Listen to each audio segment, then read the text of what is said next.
Hi, I'm Jim, And I'm Kevin, and we are. the Signal Brothers. Hey, folks, welcome back to another live podcast with the Signal Brothers. We're glad you're here and joining us as always. This is always, you never know what's going to be said by Jim and I. We don't script this, we're live, and our thoughts are our own. Just a few items to keep in mind when you're watching our podcast is that first of all opinions expressed by Jim and I are solely ours. They're not representative of our employers or family members. On the ticker. There we go. We love to take questions related to our subject. If you're interested in asking some questions about whatever we're covering, put it in the chat. And as soon as we get an opportunity, we'll go ahead and when we're finishing a thought, we'll answer your question, as long as it relates to the subject we're covering. If there's something you're passionate about, let us know. We'd love to get you on the podcast as a guest, right? We'd love to have guests on the podcast. And even if you don't agree with some of the stuff that Jim and I cover, we still love to have you on the podcast, right? We want to hear that other opinion, that other perspective on some of the stuff that we cover. Got an idea for us to cover on a subject? Hey, put it in the chat. Let us know. Even if you don't want to be on the podcast, but you have an idea, we're interested in covering subjects you want to hear out there. Well, with no further ado, Jim, we're going to cover our main topic today, your digital footprint. So I'll get started, Jim, and talk about how this came about, right? So this became a pretty big deal to me in November. A little background, I've been talking to my father, who was 84 years old, about getting his affairs in order, right? Make sure all your affairs in order. And, he was 84 years old and he was working off a computer, paying all his bills on the computer, doing a lot of stuff online. And then I kept on saying, hey, do you got all your affairs in order? Do you got everything written down, right? Passwords, pins, secondary stuff. And he said he did. And then we all went out there for Thanksgiving. And unfortunately, the morning after we showed up, he passed away. And so right away we went into react mode, right? Obviously you're dealing with grief, but that's not the point of this. The point of this is he had this digital footprint and now he's gone. And so we ended up going and trying to figure out, I was helping my stepmother, by the way, who hasn't been online. She's online, but she hasn't been doing the bills and all the stuff that he'd been doing for the 14 years they've been married. And so now we're going through and trying to figure out, okay, what are the accounts he's on? What are the login and passwords to all the places he's going to pay bills, and trying to figure all that out. And so it was quite a challenge. Some of it was written down and some of it wasn't. Right. And so trying to, again, we had to monitor bank accounts. We had to look at his favorites and figure out where he was in the favorites, right? To see if there was anything there we needed to deal with. So it was quite a challenge going through all that. So, what I would say, Jim, is I think everybody our age and younger, and even folks that are older, they're all online. They all have a digital footprint, right? And so who has access aside from you should something happen to you? That's the big deal, right? And so I'm not going to get into the legal matters today. There are definitely legal matters involved with this, right? When somebody passes, right? Does stuff have to go through probate? Does it not have to go through probate? And there's all these details. But what I want to highly encourage folks today to realize is how important it is to have somebody you trust, implicitly trust, to have access to everywhere that you go online. Jim, what are your thoughts on some of this? I mean, we've talked a lot about it as well, my wife and I, and there's some things we both have access to, and sometimes some things we don't. We need to work on some of that. But on my laptop, which of course is password secure like everybody's, is a spreadsheet with all my bills, all my budgets, everywhere I go to pay a bill, all my passwords, all my account numbers, everything. I keep it in an Excel spreadsheet. I've done this for 25 years. So she gets on my computer and she knows the password of my computer. She gets on my computer and gets that spreadsheet. She'll have access to just about everything, that I need to go. The only time she wouldn't is if she actually had to talk to the bank. She couldn't obviously prove that she was me, but electronically, digitally, she can get to these accounts. So Yeah. we got that, but it's just, you've got to have that set up. You've got to have, and there's still things we need to do, and there's still steps we need to take. And especially, after my mom passed, and then, you're talking about your dad passed recently. I got thinking about it again. There's some things we need to clean up. There's some things we need to go over. There's some things that are only in my name, only in her name. We need to get all that together. And of course, you say somebody you trust. Obviously, we trust each other, or we wouldn't be here.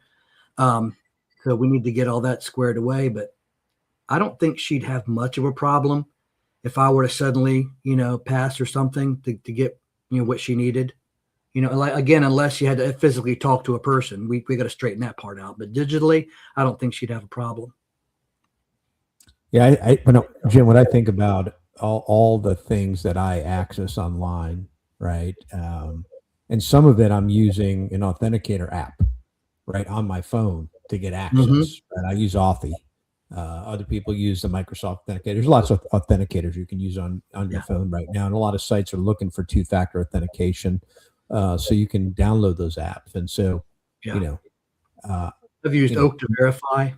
Right, it's not just on the computer; it's on your phone. Mm-hmm. Short little topic is I knew the PIN to my dad's phone. Right, I knew the PIN he used for his phone, but he had it set up that it required a password every 2 weeks that you had to put in. The day he passed, it needed the password. And guess what? Nobody knew that password. And if you think about all the things that we use our phone for two-factor authentication, right, to authenticate and everything. So, looking at the list of passwords that he had, we tried to figure out what that password is. And I got to the point where I was locked out for 2 hours, right? Mm-hmm. It keeps on, first it's a minute, then it's 2 minutes, and it's 5 minutes, and it keeps on going on and on. When we finally got to 2 hours, I looked and said, "Well," and he was on an Android. He wasn't on an iPhone. So Android. So I had access to his email account. I was able to reset the phone and rebuild it, right, so that we could get text messages, so we could monitor his phone, right? Because don't forget, people are calling that don't know. There are people that are texting. There's people doing lots of stuff on apps that are not necessarily loaded on the computer, right, that you need access to. So, I mean, really, it's having access to the full digital footprint that you have, not just usernames and passwords on the computer, but what about your phone? Yeah, exactly. Right? She knows the lock code on my phone, and that two-factor authentication, a lot of places you log into anymore, they send you a code, and you have to get the code off your phone or off your email. And if they don't have access to your email, then they're screwed. I mean, like you're talking about, but it's like, you talk about how much I'm sitting downstairs watching TV with my wife last night. Oh crap, I forgot to pay the mortgage payment. I pull up my phone, I pay the mortgage payment on my phone. I'm like, okay, now what if somebody steals my phone? Yeah. They got, I pay my credit cards on the phone, and like I said, I pay my mortgage on the phone, and I do a lot of that on my phone. It's just like, somebody gets hold of that or gets, there's just a lot. And you've got places now like Google. Well, if you go to somewhere on your Google Chrome or whatever, you go to pay for something and Google remembers your credit card numbers. I'm like, I don't know that I like that. Yeah. I got a debit card and 2 credit cards that Google remembered. I don't ever remember typing them in, but apparently they grabbed them from when I did something before. Yeah. And it Google Pay. In Google Pay is where Pay. to save that information. Yeah. Yep. I use that. I use Google Pay and I use PayPal, especially. And this is a good point. If you're buying something, you see something pop up on Facebook, that'd be really neat to have. Let me order that. Don't give me your credit card number. Use PayPal or Google Pay or something that's secured. Because there's one time that I ordered something. No, I'm sorry, twice. That I ordered something that way and never got it. And then because I use PayPal or Google, I use them one on each. I never got a charge. Okay. But yeah, it's Yeah. it's And then, in my house, my wife pays majority of the bills, right? But if God forbid something happened to her, I'm fully confident I could get in there and take care of that stuff. But in my father's instance, right, for 14 years, he was paying 80 to 90% of the bills through the laptop, right? And though my stepmom is online and has, a tablet and a cell phone, she's pretty, tech savvy as far as that, but she hasn't had to do this. I mean, before she met my dad, right? She's paying bills the manual way, but all of a sudden now she had to jump in and learn how to do things online, and yeah, and it was a whole new world for her, right? So, it's more than just having it written down. It's in a relationship, for those that have a relationship, because there's some single people out there that are not married, right, that don't have anybody really to rely on, right, Jim? You and I are quite fortunate because we have a spouse, right, that we mhm, can rely on and implicitly trust. But think about somebody. I have a couple friends, that just aren't married, right? What do they do, right? What's their status? And so these are just some things. So, one of the things is making sure both um, you know, spouses know all the bills that they got to be paid, right? What are those things that need to be paid? What are those no kidding things that got to be done, right? Because the first thing we're focused on, obviously, mortgage, yeah, water, electric, garbage, gas, right? The key things, right? Insurance on the car, right? All the key things to make sure that those things are being covered down. Then you worry about, the credit cards and yeah. monitoring the bank accounts for withdrawals, right? So you understand where money's coming out and why it's coming out. I mean, I'm just telling you, it was a huge thing to go through. Yeah. And we were talking about, people passing, like your father, my mother, and that kind of thing. Well, you think about it, divorce as well. Right after I got out of the army, we agreed to get out so we could have a great life together. And she divorced me within 18 months, which a whole other story. But I had been, in the army, so she was paying most of the bills and organizing most of this. So when I'm by myself now, I have no access to anything. I don't know what the logins were. I didn't know what the passwords were. I didn't know where we paid the water bill to. I didn't, you know what I mean? So I'm like, I really kind of shortchanged myself with not, forcing myself in there, especially when I was out of the army, to realize, what I needed to know in case she was incapacitated or something, or something, and I had to pay him. So now I'm divorced, and all of a sudden I don't know anything that she's been paying all these years. I have Yeah. access to none of Yeah. it. Yeah. So I That's a mean, great point. That's a mhm, great point, Jim. Not only in passing, but in separation, right? Whether it be separated or divorced, right? Now you're both going your separate ways. Who's covering down on what, right? mhm, Who's got responsibility? Who's got the stick on paying what bill, right? And kind yeah, of dividing that out. Right? I just can't emphasize this enough to the listeners out there how important it is to have everything documented.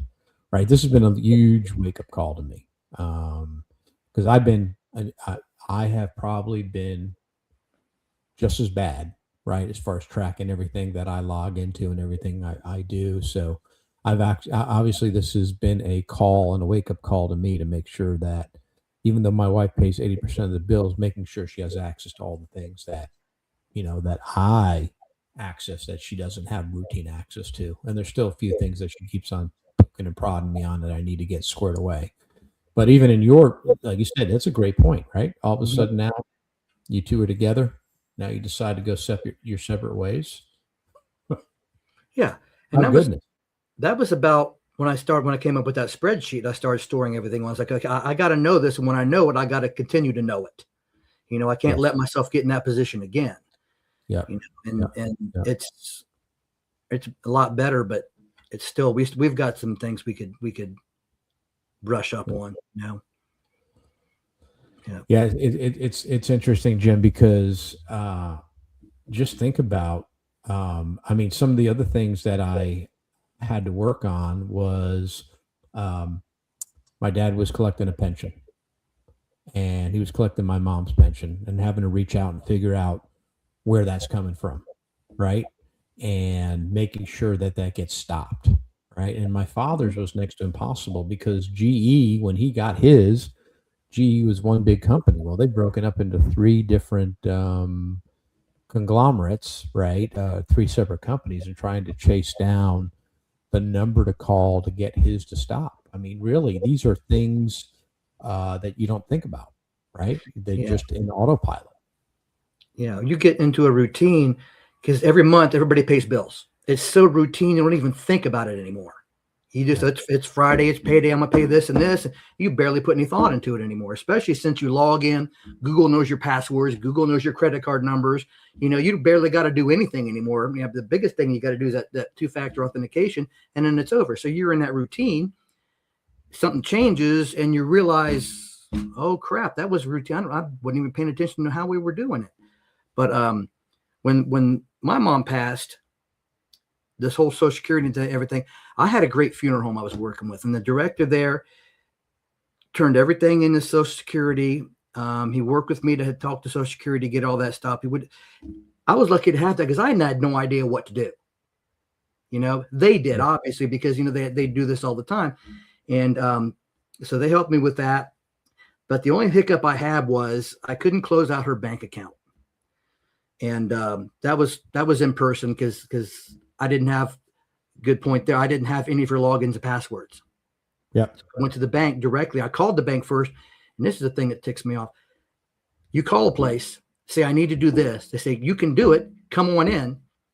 So I come in, find out I can't do it. I'm like, you realize I called you before I wasted my time coming in to make sure that I could do this. And you said, yes, I'm here in person. And now you say no. Some finagling, we ended up to finally do it, but it's just there is so much you just don't even realize that it is being done behind the scenes. You pay a bill. But how many times a month do you do that? Is it 10 times, 20 times, 30 times? You don't realize that because you're here, and then all of a sudden, you don't do it for a while, and all of a sudden you've got 30 emails from these bills you didn't pay. You've got late notices coming in the mail. There's just a lot more than I think we realize that we interact with.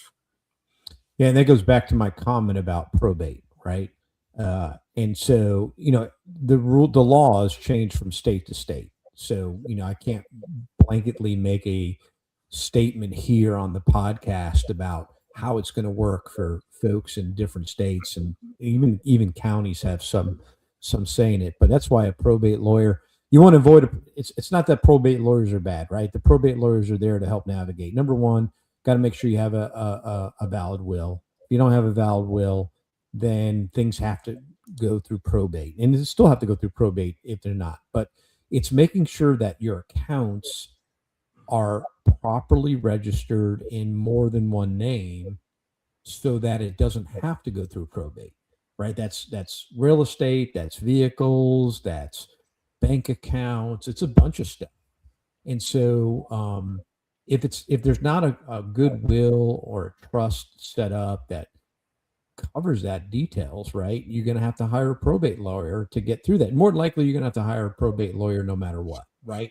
The extent of how in depth they get involved may change based on how well things are documented. But that's why it's super important to think about it. And I say that to single people, especially because people who are not married, right, making sure that they have something well documented so that somebody can get access to their accounts to make sure that their final wishes are taken care of, all their final expenses, all the things are done, right? Because technically, even if you have the login and password to the bank account, are you authorized to be there, right? That's where probate comes into that, right? And determining who is the rightful heir of that account. So we've had to deal with some of that. And what's interesting too is on some of the accounts, here's another prime example. My dad had a bunch of stuff set up on bill pay on his bank account, right? Automatically paying a lot of stuff. Well, when my stepmom showed up at the bank and presented his death certificate, right, to get him off the account, they immediately shut down his portion of the account. Well, guess what went away with that? All the automated bill pay went away with that. Yeah. Even though they're joint on the account, she lost access to the automatic bill pay. So she didn't. So word to the wise before you go, God forbid you're in that situation. make sure that you have all those automated bill pays locked and loaded so that you know what those are, right? Because you're probably going to have to recreate them under your own profile. Scary, Yeah. but a real, a reality of life. It reminds me, it's similar about when I was closing up my mom's bank account, what she had done. And the only reason why I was able to finally get it closed out was what she had done was she had received an offer to upgrade her account. On her original account that was closed when she took the upgrade, on her original account, she had me on there as an authorized, body on the account. When they switched over to the new account they upgraded, they didn't carry that over. Was the problem, was the original problem. That when they did the research and found out that she had me on the original account, that's what gave them the okay to allow me to, close her account out. But it didn't carry. It didn't carry over. All the information didn't carry when she had that new account created. So you got to watch that kind of thing, you know? Definitely. So, it's interesting. I've been on TikTok and Instagram watching a lot of videos. I've been watching Scammers Revenge, right? This one guy with blue hair, I forget his name, watching him go after the scammers. And the reason I bring this up is there's an app that he keeps on promoting called Aura. And I actually downloaded Aura yesterday. And it does a lot of stuff to protect you in the digital world. But one of the things it does too is I can jointly and securely put all my accounts, the accounts, all the websites I go to, all the user IDs and passwords in a secure environment where my wife can digitally access them as well, right? Which is huge, right? Because instead of, it's great to have them on a spreadsheet and document them, but the fact that they're electronically uploaded in an app that with secure passwords where she can access them and use them, God forbid something happens to me, I think is a great thing. I just downloaded it yesterday. I'm still learning a lot about the app, but I love that factor that I can put all the websites, user ID, passwords in there, and then she can access them directly from there instead of having to write them down, right? So if I keep that updated, it's always updated in one place for her to go and look. So I don't have to memorize. I don't have to remember to keep the spreadsheet updated with the user ID and passwords. Mm-hmm. So something to look at. I really had no idea, Jim, how important this was until November. And now, right, I'm making sure that all my affairs are in order based on this, right? Online and in the real world, right? I think it's super important. I can't emphasize enough. And like I said, for those of you that are, spouses, you're married or you have a partner that you implicitly trust, that's great. But I do know several people who are single who don't have a significant other, right? And I can't emphasize enough for them to have a plan in place. God forbid something happens to them. Right. In addition to all that, I mean, you got to watch how much information you put out there for fraud. Yeah. I mean, you see things all the time where people are like on Facebook or TikTok or wherever, hey, give a list of your favorite this or your favorite that. That's phishing for security questions. What that is, like, come on, people, seriously. And watch where you go and answer questions. When you get, you and I both be in IT for so long, you know what a phishing email is. You know what a scam email is. Everybody knows about the emails from the Nigerian prince. I mean, you get an email and you say, your account's compromised, log in here to check it out. Don't log in there. Don't use that link. Go to your own account where you've logged in before and double check. And I guarantee you 9 times out of 10, it's nothing. There's nothing there. That's a problem. Yeah. You can't, you got to watch what you leave behind. And even when you have accounts and you're putting stuff in there, your security questions. What was your first car? What city were you born in? Stuff that if you can't remember your password, you can use to get in. Most people that live around me know every answer to every one of those questions. Sure. Sure. So my ex-wife could get in because she knows what city I was born in. She knows what my first car was. So I answer those questions with things that are wrong. What city were you born in? I'll pick a random city. What was your first car? I'll pick a what was the name of your first dog? I'll put like Bob, which it wasn't. Stuff like that. And I try to remain consistent in that so that, I just probably gave one away. Or remain consistent in that, because if you make, it's harder to remember a lie Sure. than it is to remember the truth.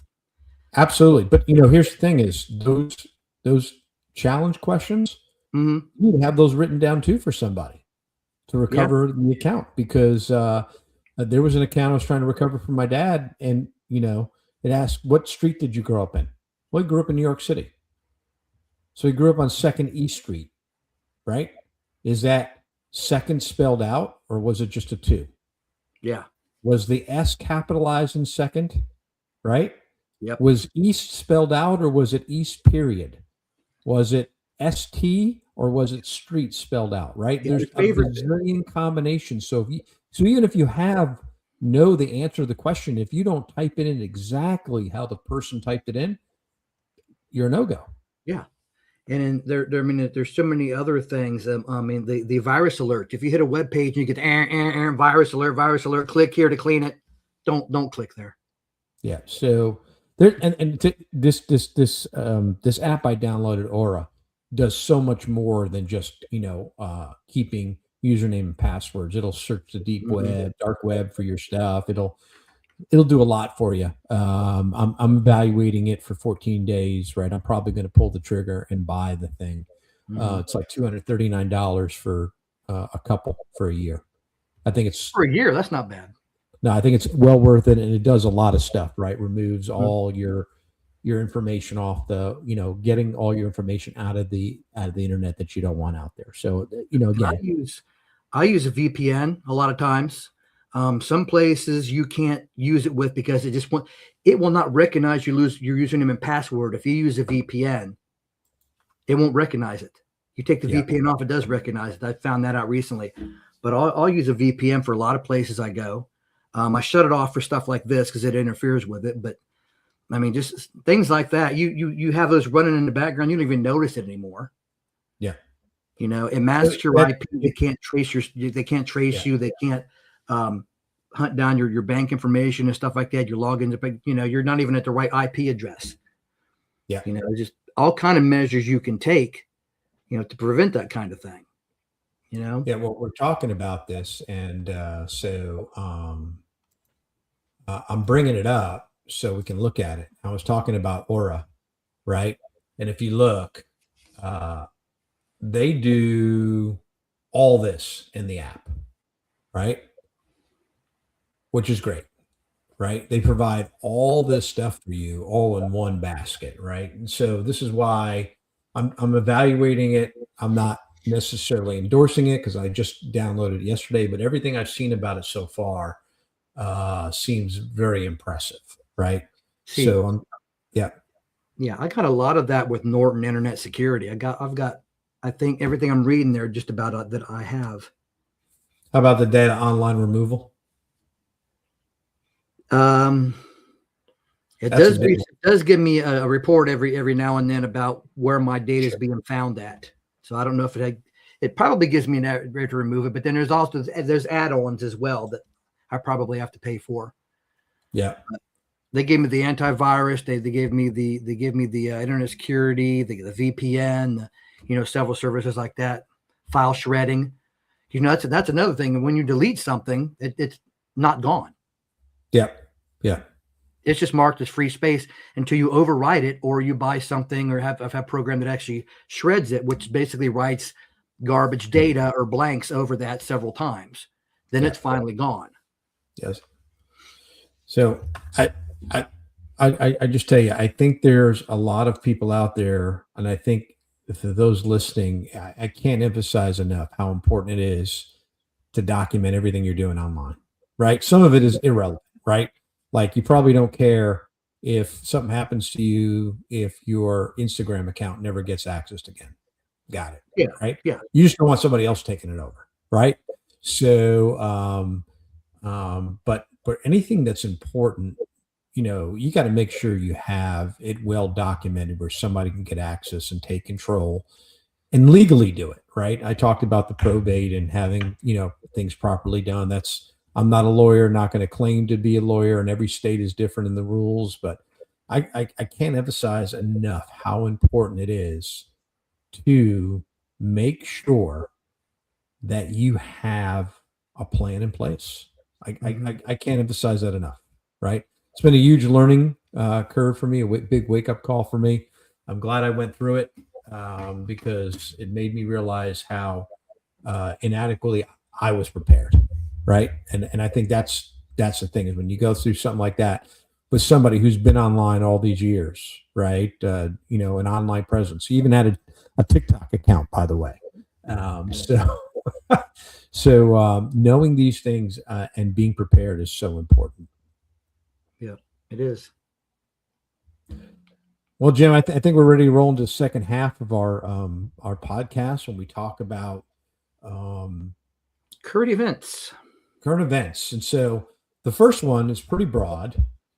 And I think we're going to spend some time here, Jim, because there's so many facets of this. Oh, there's a lot going on. So I'm going to let you open up on this. Yeah. Well, of course, as everybody's hearing what's going on in Minneapolis, that's the big one. Of course, we have the lady that was shot during a protest or whatever you really want to call it, and then we had the nurse gentleman that was shot a week or so later. That one I'm still on the fence about. There's so much coming out about that one. I've heard that he's done this. I heard that he hadn't done that. It's just like, I don't know. I'm just gonna have to wait that one out to have an opinion. But the Renee Good, she tried to run over an enforcement agent with her car. It's like, okay, so we're having all these problems. We're having, and we've discussed immigration before on this podcast. And yeah, we need to get the bad folks out. We need to get the bad illegal folks out as a priority. But, it can be done better. But you also have in Minnesota, you have the governor of the state getting up there telling people to fight ICE. You have the mayor of Minneapolis out there telling the police not to help them, not to work with them. And what kind of incidents you think you're going to have? There's ICE presence in several other states and cities. They were just recently here in Nashville. They were in Memphis. They're all over the place in Texas. They're all over the place. We're not hearing very many incidents elsewhere because I've heard, and I know I'm living in Tennessee, Nashville and Memphis have worked with them, and we're not having these incidents. In other states and cities, they're working with them. We're not having those incidents, and the majority of them. We have one city in one state that, by the way, just came off a fraud investigation where the governor and the mayor are telling people not to work with them and to fight them. That's where we're having the problems. That's not a coincidence. If the local law enforcement was working with them to help them do what they need to do and to help quell the public and not cast them as the bad guys and maybe help them with the people while they're doing their job, we might not have had these incidents. I also have to say, though, I really, really would prefer that they use rubber bullets. You can recover from a few welts easier than you can from a gunshot. So that to me is a decent level compromise. I know that they've done that in the past, and we've also had problems with that. The gentleman, I can't remember his name, that got shot in the eye. Well, buddy, you're alive. Right or wrong, I'm not debating right or wrong on that one. You survived the incident. If they used real bullets, he wouldn't have survived the incident. So part of the problem is, right, there's several issues with what's going on in Minnesota, and you've already covered the fact that the local and the state government are fighting against ICE, right? I will say this. First of all and foremost, we're all Americans, and we shouldn't be fighting each other. Number one,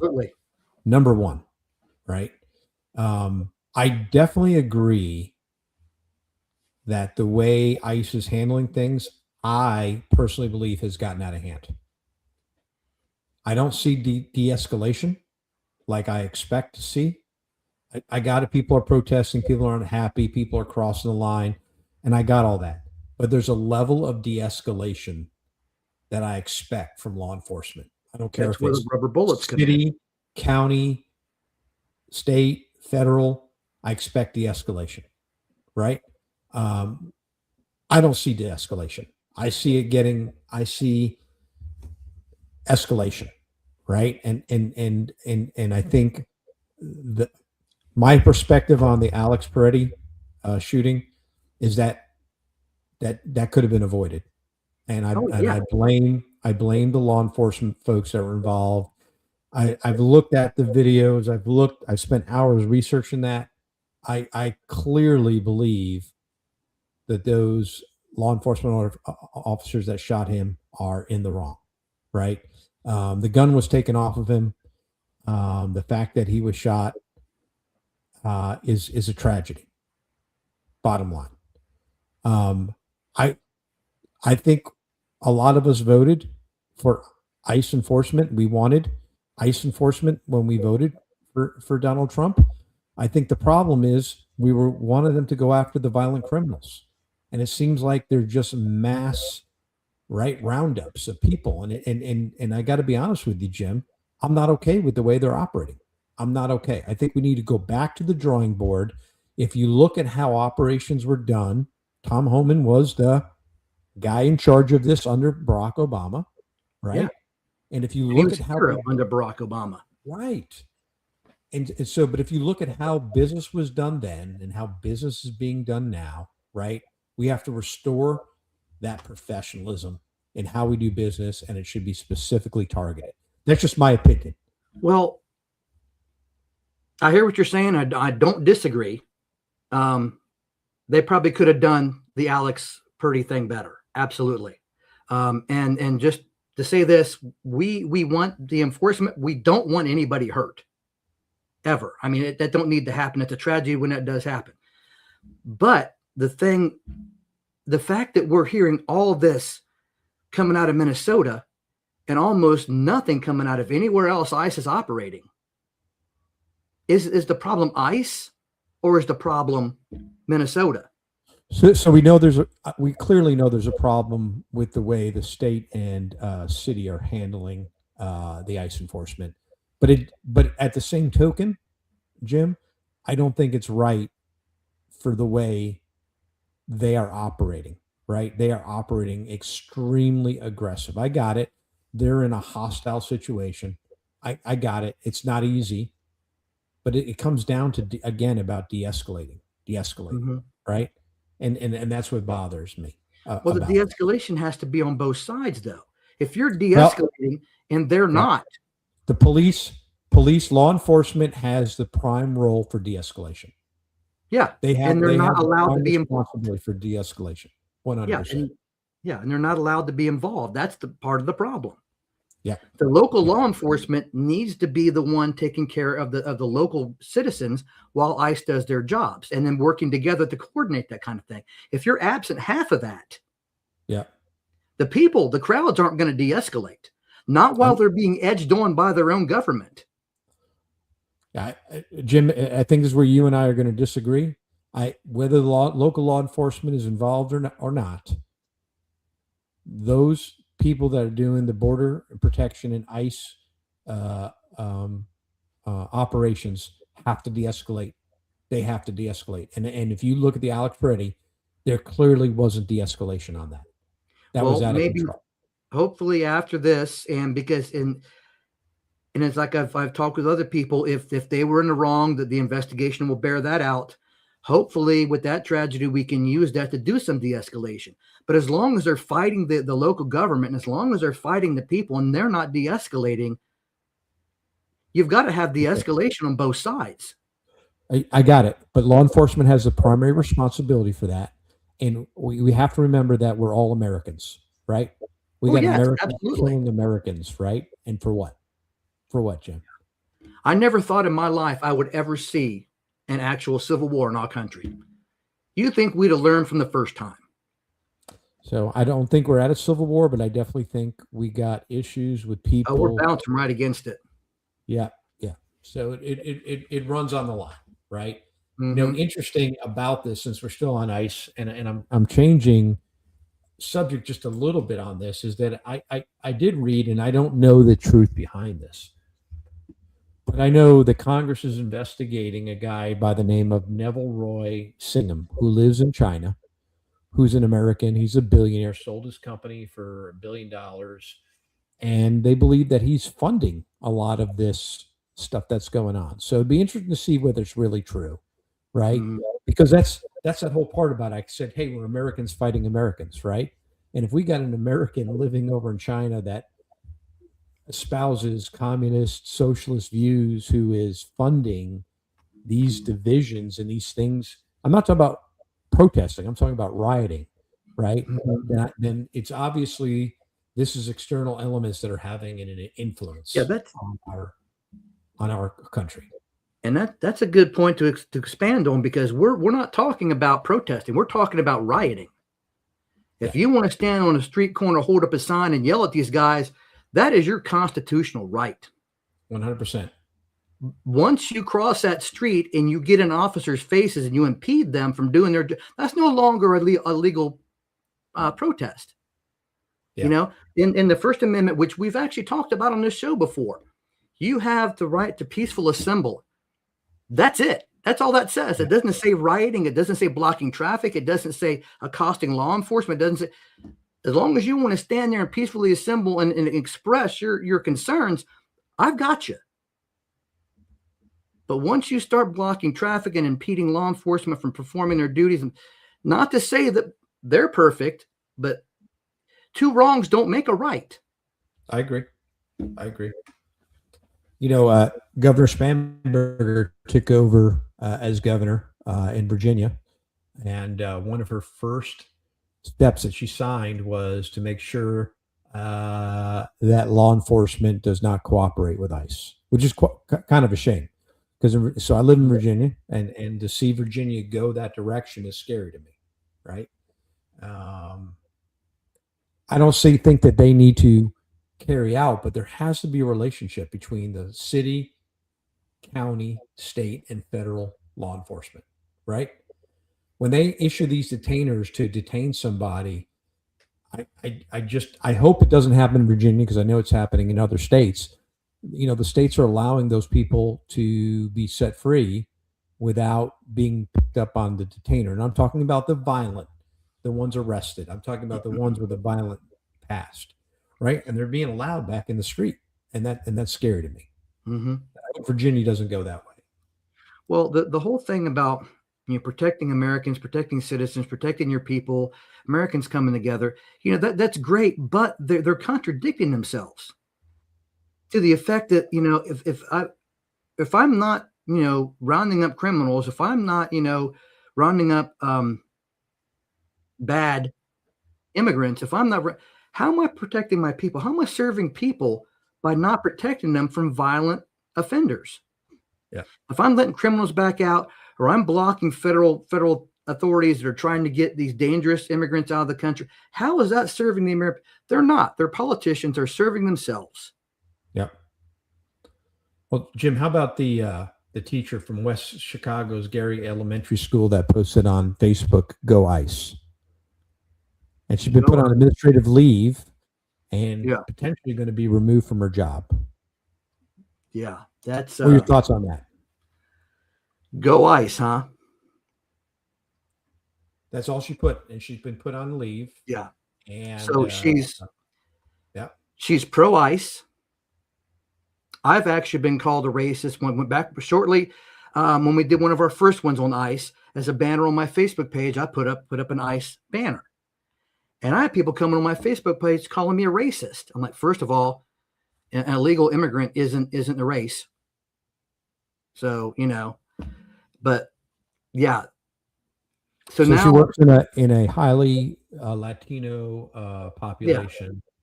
Yeah. And you realize ICE, it was insensitive. They felt it was insensitive. Yeah. You realize though that ICE is, and this is where I don't use words like dumb or stupid. I use words like ignorant, meaning uneducated, unaware, right? So this is the ignorance that's prevailing our society right now, is they think that they're bad because, and they're only focused on, as I've heard say, brown people, right?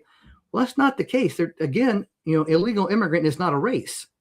If you come in this country through illegal means, they're going to try and get rid of you. I mean, it don't matter what color or what country you came from. That has nothing to do with it. Yeah.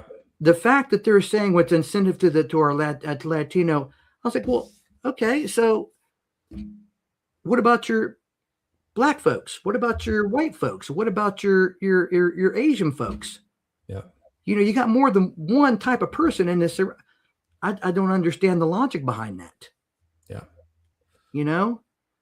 So how about in LA, the LAPD chief, Jim McDonnell, he announced that his department will not enforce California's new state law, SB 627, banning law enforcement from wearing masks during operations, specifically regarding federal ICE agents. He cited that it's tactically unsafe and argued that confronting armed federal agents over a mask violation could create dangerous armed conflict scenarios.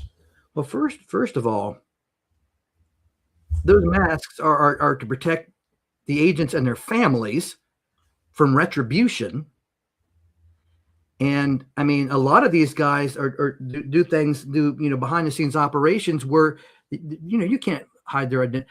I get the logic behind wanting to see them. I get that, but your agitators, your Antifa, member of the Antifa, will always cover up with masks. Nobody had a problem with that. Yeah. But the law is focused on law enforcement, right? Yeah. So it's amazing. How about the VCU health nurse who said to load up syringes with paralyzing chemicals and right? First, cause no harm, right? Hippocratic oath.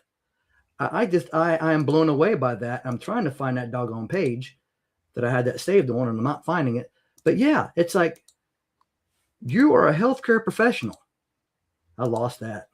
You're a healthcare professional. Your first thing is, I don't understand how in the world you can base your treatment of somebody based on their political or any outside influence, any belief system, what happens. You didn't know they were a MAGA Republican, right? Until they woke up. Now what are you going to do? Oh, I guess I'll just kill them now. At the same thought process, I'm going to hit them with the paralytic. If they ever did, they need to be jailed. But just saying it, they got stripped of their license. Yeah, they're never going to practice again. Yeah. All those years, all that schooling, all that money. There she is.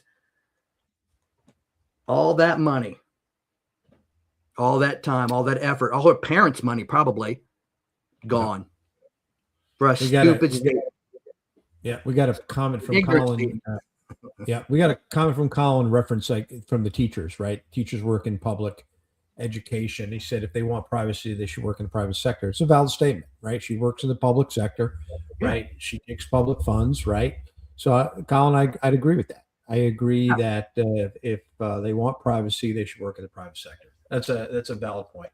But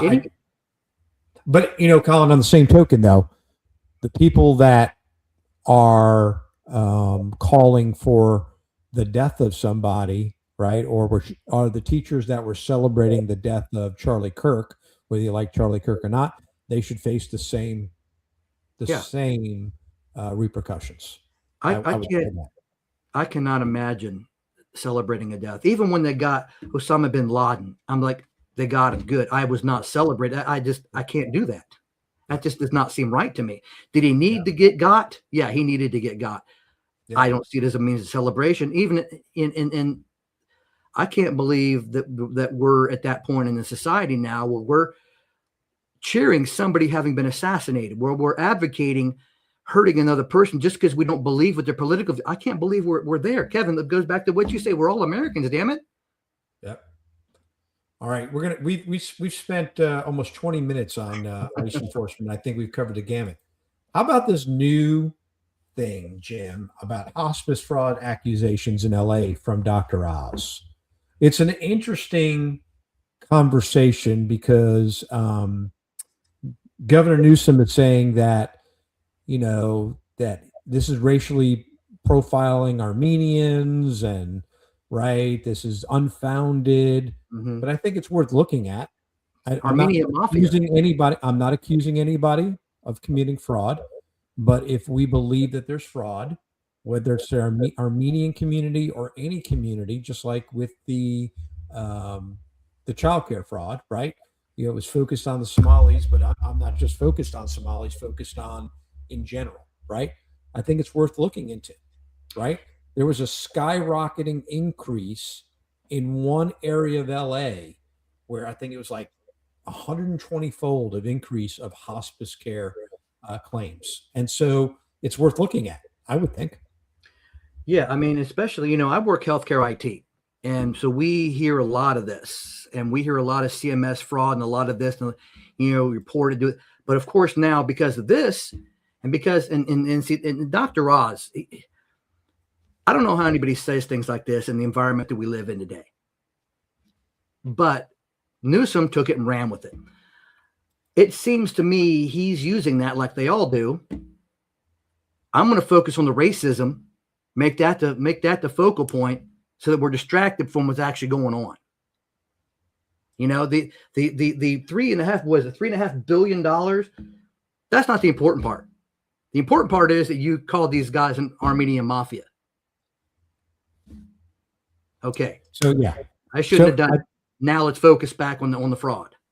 I think we should look at it. If there truly is $3.5 billion worth of fraud that Dr. Oz is claiming, and I'm not saying that it is, but I'd be interested to look and see, is it truly right? And if it's in California, where else is it going on? Right. Yeah. And this is the problem with the process we have in place. Right. Yeah. So I think it bears looking at. And if taxpayer dollars are going to fraud, then we should go after it 100%, regardless of where it lays. And the fact that he's the director of CMS, I'm going to tell you right now, CMS will shut you down. Yep. We've seen it before. I mean, I deal with this stuff all the time. I've worked for places that have lost their submitter privileges because they've had questionable, not even proven fraud, just questionable practices. Sure. All right. How about the partial government shutdown, Jim? Yeah, we don't want to fund DHS, so we're going to shut down the government. That's pretty much it. Yeah. So, what is it? It's already, the resolution's already gone through the House. Senate's got to vote on it. The Senate. It's passed the Senate, but the House doesn't come back till Tuesday. Yeah. Right. And so it's just a 2-week extension on the DHS bill. And, because we don't want DHS. Great, but I think the House should have got their butt back, right, and voted, right, because every time the government shut down, it creates problems. So I got it. They're on recess till Tuesday. Get back today or tomorrow. Get back by tomorrow so you can vote first thing Monday morning and keep the government going, right? This is a little bit ridiculous to me. That I'm sorry, we're not in session until Tuesday. Yeah. This is important. Keep the government. Yeah. Go ahead. We're going to shut down the government because we didn't want to fund DHS. However, 10 years ago when Obama was in, we loved DHS. I think, okay, keep it consistent. Okay. You can see it's not DHS. It's the problem. It's not ICE is the problem. It's not this. It's not that. It's who's in charge of the country right now. Everything they're doing is to spite him. Yeah. You know this as well as I do. It don't matter. Back when, like you brought up Tom Homan a bit ago, he was praised and awarded for doing the exact same job under Obama that he's doing under Trump, but now he's evil. Yeah, it's a game. It's just a game. They're like spoiled children, and they're mad because the guy that's in office they don't like, so they're going to do everything they can. It's just a game to them. Our lives are a game to them.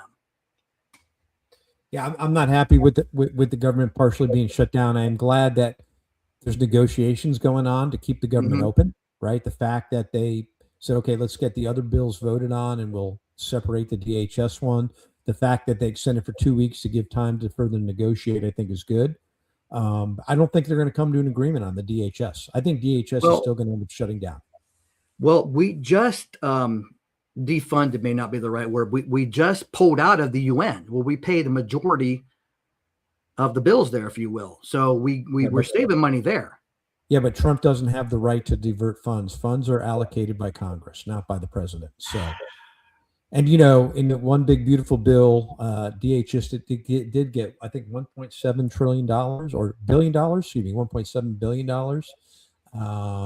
So they have funding. Question is how long does their funding go for? So, but I think this is a great conversation about making sure that the mission of ICE focuses on, because I think it's what most Americans were voting for, was the violent criminals, right? Pre-planned operations for the most heinous illegal aliens and cleaning up the streets for them. Well, the big problem is for 4 years we didn't do anything, next to nothing, and now we've got a mess to clean up. But I mean, I know history is a bad thing. We don't like to remember history. We're destroying statues and everything else over the last several years. But history is there for a reason. We're living it right now, the precedent to what's going on. What happens to an indigenous population or an existing population when uncounted, unchecked foreigners are allowed to flow in freely? What happens to that indigenous population? It's wiped out. We need that control. And the fact that let's do it professionally. Let's focus on the most fact that they were allowed to come in unchecked. Let's do it with warrants, pre-planned operations after specifically targeted people. I'm good with that. And then we got to get to some point where now that we have it cleaned up, which I don't know that we're ever actually going to get there. Now that we have it cleaned up, now we need regulations to keep it regulated. Yep. But we're nowhere near there yet. But it goes back to the whole sledgehammer versus a scalpel that you and I get into here every now and then. The scalpel, we're past time for the scalpel. The scalpel worked when we were diligent about it, but we're not diligent for 4 years. Yeah. We're past the scalpel's not going to do anything right now. I would like to get back to the scalpel. Yeah. I'm sorry. I didn't know you were going. I was like, I would like to get back to the scalpel, but we need the sledgehammer for a little bit. But again, I don't want anybody hurt. Well, that's why it's got to be targeted, Jim. I think we've talked enough about ICE, right? So hopefully the government will get their act together and get the government back open, because that's what it needs to be, right? We waste a lot of money shutting down the government. We do. So Congress, get to work and do your daggone job. Absolutely. I don't give a damn where you're at. Get your butt back to D.C. and vote on this bill. Amen. Let's get the government back open. All right. Lastly, do a job. That's it. I'm going to talk about Don Lemon. I can't stand this guy. I absolutely can't stand this guy. However, they got this wrong. He was a journalist. I went and looked at the videos. He posted of him joining this protest in the church. He was simply there to document it. He was not part of the protest. They got this one wrong. I disagree with the fact that they arrested him, even though I don't like the guy. I can't stand him. They got this one wrong, Jim. He's a journalist documenting what happened.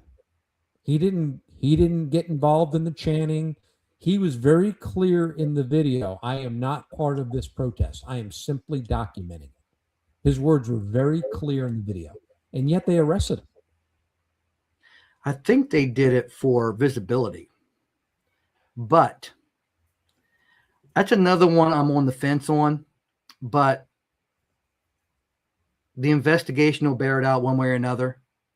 I don't think it's going to go very far. I think those charges are going to be dropped. I think when you take a look at this, the problem is now if you go Google Don Lemon, church protest, you get a bazillion videos on his arrest, right? His comments.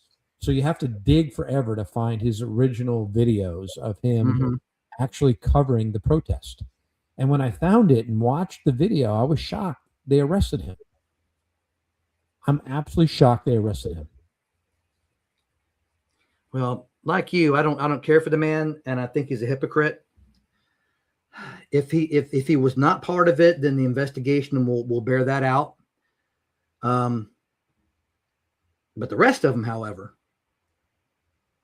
I mean, I don't understand how you think you can use one right to subjugate somebody else's right, and that's a lot of what we're fighting these days anyway. There's going to be a lot of challenges on the First Amendment here in the Supreme Court in the coming year or two, I think, and it should be interesting. Because both Jim, of those, go ahead. I'm sorry. Both of those claims fall under the same amendment. Yes, freedom of free speech and freedom of religion. They both fall. Now they're 100%. Battling each other. 100%. And you can't use one to justify, attacking the other. Which one's going to prevail? Yeah. I don't know. I don't like the situation at all. But again, that's going to have to be decided on by better people than me. So, Jim, there's one other area I want to cover, and I think it's important to cover. I didn't prep you for this, but there's no real comment, and you're allowed to comment in on this. As you know, I'm a diehard New York Giants fan, and as you well know, thousands and thousands of Epstein documents were recently released, and in them, co-owner Steve Tisch, co-owner of the Giants, his information came up. And there are some absolutely disturbing messages between him and Epstein. Really? That appall me. And I will just say, I believe in due process. He's innocent until proven guilty. But if this is really true, and this is him, and this is his words, you could be apologetic all you want. Apologies for some of the stuff that I read yesterday disgust me. And if it's true, he needs to sell his portion of the Giants, and he needs to get out of owning an NFL team. It's that bad. Well, I've not been tracking that particular part of it. I saw it yesterday. I was sick to my stomach when I read the details. So, again, I only read a little bit. There's context. I think it needs to be fully investigated. And if he is, this is just like what happened with the Commanders, right? It's different, but the same, right? It's going to destroy. We just had the best coach pickup that we could possibly happen, right? To change the trajectory of this team. And now we got the co-owner involved in the Epstein files, right? And not a good look. And if this is really true, and these are really his words, I think he's got to get out of the way. Yeah. I think in the coming weeks, we're going to hear a lot more from a lot more people. I agree. There's a lot to go through. But that kind of shook my world last night.